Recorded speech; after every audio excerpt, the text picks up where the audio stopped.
Hello friends, இன்றைக்கும் TNEB சிலபஸில் உள்ள பேசிக் இன்ஜினியரிங் அண்ட் சயின்சஸோட செகண்ட் டாபிக் நம்ம என்னென்னு பார்க்கலாம். Forces, moments and couple. So applied மெக்கானிக்ஸுக்கு கீழே உள்ள இந்த டாபிக் வந்து ரொம்ப ஈஸியான டாபிக் தான். ஒரு 3 டாபிக்ஸை பற்றி நம்ம பார்க்க போகிறோம். ஃபோர்ஸ், மொமெண்ட் அண்ட் கப்பிள் அப்படின்னா என்ன அப்படிங்கிறது தான். ஆல்ரெடி நம்மளோட ஹையர் செகண்டரியிலலாம் நம்ம படிச்சிருப்போம் ஃபோர்ஸ், மொமெண்ட் அண்ட் கப்பிளை பற்றி ஃபிசிக்ஸில். பட் இது ஒரு ரிவிஷன் மாதிரி நம்ம பார்க்கலாம். ஃபோர்ஸ் வந்து ஒரு state of rest or uniform மோஷனில் உள்ள ஒரு பாடியை வந்து ஏதாவது ஒரு சேஞ்சஸை கொண்டு வருது அப்படின்னா அதுதான் ஃபோர்ஸ். இப்போ ஒரு சும்மா இருக்கிற பாடியை மூவ் பண்ணவோ இல்லை மூவ் ஆகிட்டு இருக்க ஒரு பாடியை ஸ்டாப் பண்ணுறதோ தான் ஃபோர்ஸ். எக்ஸாம்பிளுக்கு ஒரு புஷ் ஆர் புல், அதுவும் ஒரு ஃபோர்ஸ் தான். ஸோ இது வந்து represent the action of one body on another. So ஒரு பாடியில் வந்து இன்னொரு பாடி ஆக்ட் ஆகும்போது நடக்கிற விஷயந்தான் ஃபோர்ஸ் அப்படின்னு சொல்கிறாங்க. So force is a vector quantity. That means it has both magnitude and direction. Then types of forces பார்த்தோன்னா ஆல்ரெடி நமக்கு இந்த ஃபோர்ஸஸ் எல்லாமே தெரியும். ஃபஸ்ட் வந்து ஃப்ரிக்ஷனல் ஃபோர்ஸ். ஒரு சர்ஃபேஸில் நம்ம போகும்போது ஏற்படுற அந்த ஃப்ரிக்ஷன் தான் ஃப்ரிக்ஷன் ஃபோர்ஸ். நம்ம ஃப்ளோரில் யூஸ் பண்ணுற எல்லாமே வந்து ஃப்ரிக்ஷனல் ஃபோர்ஸில் வரும். ஸோ அதனால தான் நம்மளோட டைல்ஸு எல்லாமே வந்து அவங்க பார்த்து ஒவ்வொரு இடத்துக்கும் ஒவ்வொரு டைல்ஸ் யூஸ் பண்ணுவாங்க. ஏன்னா அந்த ஃப்ரிக்ஷன் வந்து கரெக்டாக இருக்கணும், நம்ம இல்லைனா வழுக்கி விழுந்துடக்கூடாது அப்படிங்கிறதுக்காக. ஸோ இது ஃப்ரிக்ஷனல் ஃபோர்ஸ். தென் கிராவிடேஷனல் ஃபோர்ஸ் உங்களுக்கு எல்லாருக்குமே தெரியும். நியூட்டன் எப்படி அந்த ஆப்பிள் கீழே விழுந்தனால ஏன் விழுதுன்னு கண்டுபிடிச்சாரு.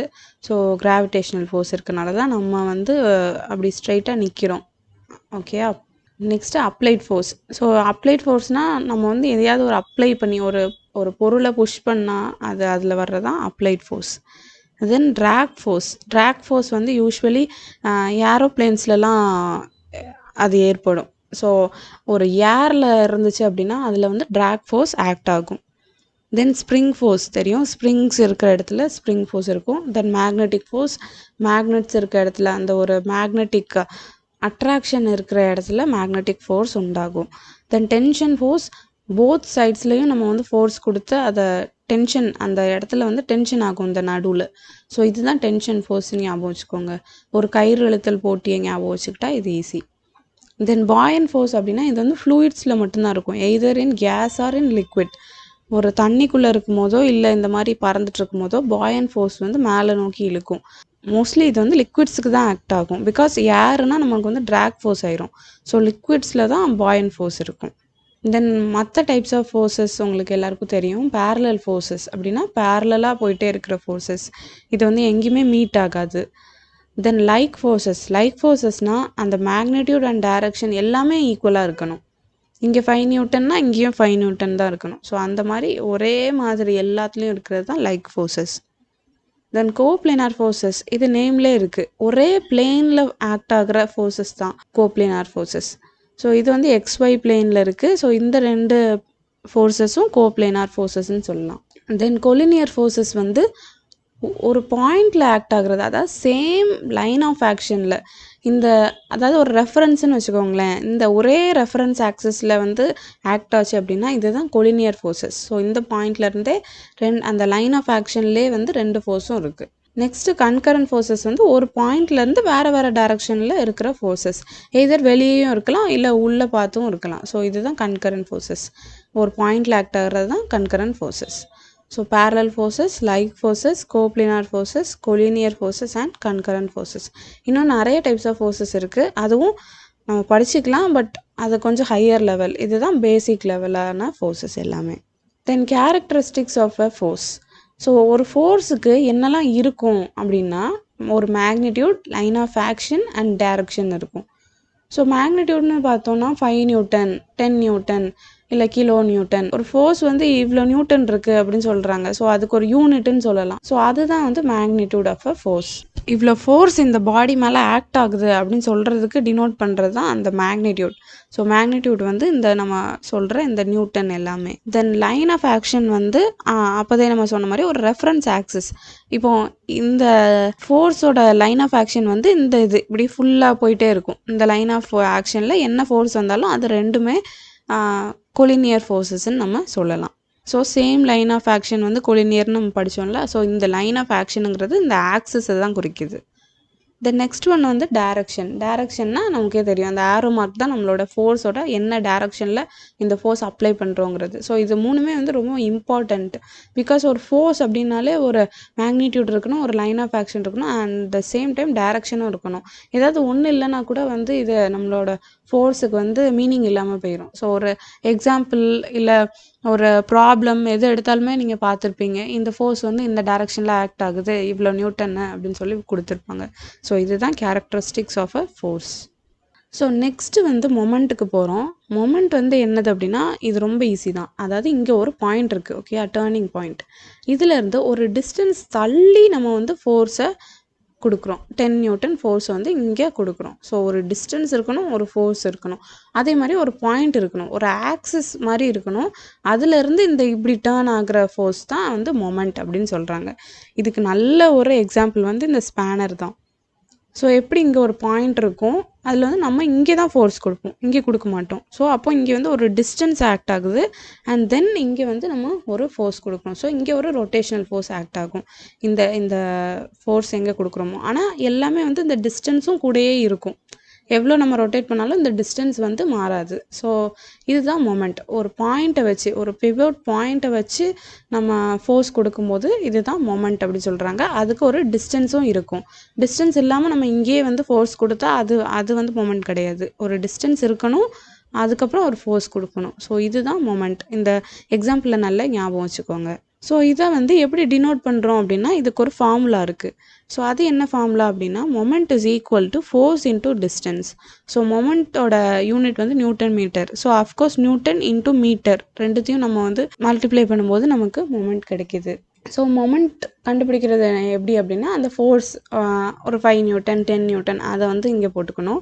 Perpendicular distance from the pivot, அந்த ஸ்பேனரில் எப்படி நம்ம பார்த்தோமோ அந்த டிஸ்டன்ஸ் தான் வந்து D. So moment is equal to force into distance. இது வந்து எல்லா சம்ஸுக்குமே வந்து யூஸ் ஆகும். அதனால் இந்த ஈஸியான ஈக்குவேஷன் தானே, இதையும் ஞாபகம் வச்சுக்கோங்க. ஸோ நெக்ஸ்ட்டு வந்து வேரிக்னன்ஸ் தியரம். இது வந்து பிரின்சிபல் ஆஃப் மொமெண்ட்ஸ்க்கு கீழே வரும். இது வந்து ரொம்ப இம்பார்ட்டண்ட். அதனால் இதை மட்டும் நான் வந்து கண்டிப்பாக சொல்லணும்னு நினைக்கிறேன். ஏன்னா நம்ம மிஸ் பண்ணிட்டு போயிடக்கூடாதுல்ல. ஸோ மொமெண்ட்டோட ஒரு இம்பார்ட்டண்ட் ஈக்குவேஷன். இது பார்க்க கொஞ்சம் கஷ்டமாக இருக்கும், ஆனால் பயங்கர ஈஸியான ஒரு தியரம். என்ன அப்படின்னா இப்போ வந்து இங்கே வந்து நிறைய ஃபோர்ஸஸ் வந்து இந்த பாயிண்டில் ஆக்ட் ஆகுது. இது என்ன ஃபோர்ஸ்? எல்லாமே கன்கரண்ட் ஃபோர்ஸஸ் அப்படி தானே, ஒரு பாயிண்ட்லேருந்து ஆக்ட் ஆகுது. ஓகே, இந்த கன்கரண்ட் ஃபோர்ஸஸோட ரிசல்டன்ட் ஃபோர்ஸ் வந்து இங்கே ஒரு ஃபோர்ஸ், இதுதான் ரிசல்டன்ட் ஃபோர்ஸ். இந்த எல்லா ஃபோர்ஸஸ்க்குள்ள ரிசல்ட் வந்து இந்த ஃபோர்ஸ் கொடுத்துரும். ஸோ இதுதான் ரிசல்டன்ட் ஃபோர்ஸ், எல்லாத்தையும் ரெப்ரசன்ட் பண்ணுது அப்படின்னு ஞாபகம் வச்சுக்கோங்க. இப்போ இந்த தியரம் என்ன சொல்லுது அப்படின்னா இப்போ வந்து இந்த ஃபோர்ஸோட மொமெண்ட் என்ன இருக்கும், இங்கே வந்து ஒரு டிஸ்டன்ஸ் d4ன்னு ஞாபகம் வச்சுக்கோங்க.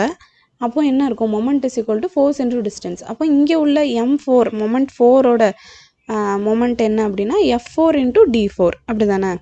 அதே மாதிரி இங்கே உள்ள மொமெண்ட் f3 இன்டூ இந்த டிஸ்டன்ஸ் d3. அப்போ இங்கே f2னா இதுக்குள்ள மொமெண்ட் என்ன இருக்கும், f2 இன்டூ d2. அதே மாதிரி இந்த மொமெண்ட் f1 இன்டூ d1. ஓகேயா, புரிஞ்சிட்டுல்ல? ஒவ்வொரு இந்த ஃபோர்ஸுக்கு வந்து மொமெண்ட் வந்து இந்த ஃபோர்ஸ் இன்டூ இந்த பெர்பெண்டிகுலர் டிஸ்டன்ஸ், இந்த ஃபோர்ஸ் இன்டூ இந்த பெர்பெண்டிகுலர் டிஸ்டன்ஸ். ஸோ இப்போ இந்த தியரம் என்ன சொல்லுதுன்னா இந்த எல்லா ஃபோர்ஸஸோட மொமெண்ட்டும் வந்து இந்த ரிசல்டன்ட் ஃபோர்ஸோட மொமெண்ட்டுக்கு ஈக்குவலாக இருக்கும் அப்படின்னு சொல்ல வராங்க. அப்போ இந்த மொமெண்ட் எல்லாத்தையும் நம்ம ஆட் பண்ணோம்னா இந்த மொமெண்ட் நமக்கு கிடச்சிரும் அப்படின்னு சொல்கிறாங்க. ஸோ அதுதான் இங்கே போட்டிருக்கோம், f1 இன்டூ d1 இங்கே உள்ள மொமெண்ட் ப்ளஸ் இந்த f2 இன்டூ d2 இந்த மொமெண்ட் அண்ட் f3ஓட மொமெண்ட் f4ஓட மொமெண்ட், எல்லா மொமெண்ட்டையும் நம்ம ஆட் பண்ணும்போது என்ன மொமெண்ட் நமக்கு கிடச்சிரும், ரிசல்டன்ட்டோட மொமெண்ட் r இன்டூ d அப்படிங்கிறது நமக்கு கிடச்சிரும். அதுதான் வந்து வேரிக்னன்ஸ் தியரம். இதில் வந்து ஒரு முக்கியமான விஷயம் என்னென்னா இங்கே போட்டிருக்கோம் பாருங்கள், கோப்ளேனார் ஃபோர்ஸஸாக இருக்கணும். இந்த எல்லா ஃபோர்ஸுமே வந்து ஒரே பிளேனில் தான் இருக்கணும். ஸோ இது வந்து ஒரு முக்கியமான ஒரு விஷயம். வேரிக்னன்ஸ் தியரமோட கண்டிஷன் வந்து எல்லா ஃபோர்ஸஸும் வந்து எப்படி இருக்கணும்னா கோப்ளேனார் ஃபோர்ஸஸாக இருக்கணும். நெக்ஸ்ட் வந்து கப்பலில் என்னன்னு பார்க்க போகிறோம். இது ரொம்ப ஈஸி. கப்பல் வந்து என்னென்னா சேம் மேக்னிடியூட் இருக்கணும், parallel line of action and opposite direction. Same magnitude உங்களுக்கு தெரியும், இங்கே 5 நியூட்டன்னா இங்கே 5 நியூட்டன், 10 நியூட்டன்னா 10 நியூட்டன். ஸோ இந்த மாதிரி சேம் மேக்னிடியூடாக இருக்கணும். பேரலல் லைன் ஆஃப் ஆக்ஷன், இந்த லைன் ஆஃப் ஆக்ஷன் வந்து மீட் பண்ணவே கூடாது அப்படி தானே, இது அப்படி தானே இருக்குது, பேரலாக இருக்குது. தென் ஆப்போசிட் டைரக்ஷனில் இருக்குது. இது அங்கே இருக்குது, இது இங்கே இருக்குது. ஸோ இதுக்கு ஒரு best example steering wheel in a car. நம்ம ஸ்டீரிங் ஓட்டும் போது 2 கையும் நம்ம ஆப்போசிட் டைரக்ஷனில் வச்சுருப்போம். ஸோ அங்கே வந்து ஃபோர்ஸ் வந்து ரைட் சைடில் உள்ள கை வந்து கீழே கொடுத்தோம் அப்படின்னா லெஃப்ட்டில் உள்ள கை மேலே கொடுப்போம். அதே மாதிரி நம்ம ஒரு பாட்டில் ஓப்பன் பண்ணாலும் நம்மளோட 2 ஃபிங்கர்ஸ் வச்சு நம்ம ஓப்பன் பண்ணுவோம். அப்போது ஆப்போசிட் டைரக்ஷனில் நம்ம ரொட்டேட் பண்ணுவோம். ஆனால் சேம் மேக்னிடியூட் கொடுப்போம் 2 ஃபிங்கர்ஸ்லேயும். ஸோ இதுதான் கப்பிள். இது ரொம்ப ஈஸி.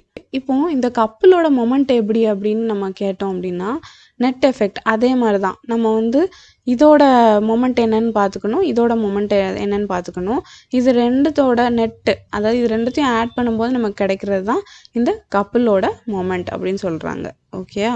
பெர்பெண்டிகுலர் டிஸ்டன்ஸ் வந்து இந்த எஸ்ஸை நம்ம எடுத்துக்கலாம்.